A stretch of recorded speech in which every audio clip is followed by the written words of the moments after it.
Treneris, sveikinimai su pergalė, atrodo sunkiai įsivažiavot pirmajame kėlinyje, tačiau antrasis atsakė į visus klausimus. Kaip jūsų akimis klostėsi šios rungtynės?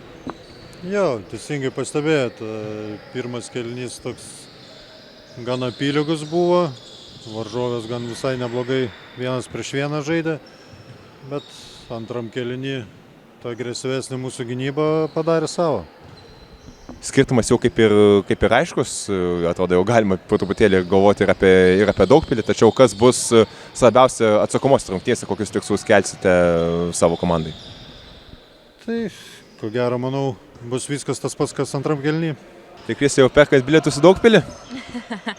Aišku, vienas žingsnis jau tikrai yra, tai džiugu, bet nesakom, neperšokė griovio, tai dar laukia tikrai vienas rungtynės ir tikrai busim susikaupusios tom rungtynėm.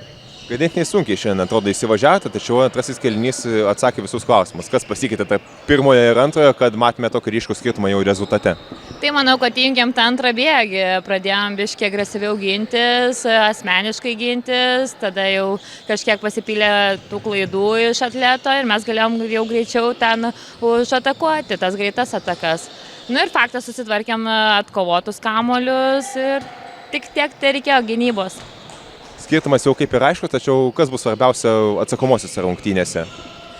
Na, žinoma, vis tiek pasiderinsim, pasimokinsim savo jau derinukus, savo taktikas, gynybinės zonas, pažiūrėsim, kur mes galėtumėm dar labiau užpulti ir tiek. Tiesiog laikysime savo plano žaidybinio ir eisim toliau.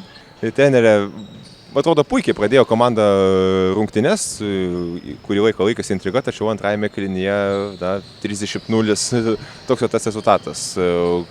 Kas pasikeitė per tą pirmą ir antrojo kėlinių? Aš jau eilę rungtynių suprantu, kad mes turbūt vieno kėlinio komanda tik tai. Vieną kėlinių turėjom jėgų, o kitas kėlinys, tragedija, dar nėra tai buvę. Visiškai nieko pataikyti, nei gintis, nieko. Kosmose buvom. Šiame sezone be Panevėžio dar liko ir dar vienas atkrintamosios rungtynės, laukia moterų Lietuvos krepšinio lygos B divizionas, galbūt rungtynės su Panevėžio atsakomosios rungtynės taps kaip tam tikrų pasiruošimo etapų šiam etapui. Taip, priklausys, kokius žmonės turėsime, aš kaip treneris nežinau, ar aš turėsiu tų vedančių žaidėjų, bet tikiuosi, kad viskas bus gerai.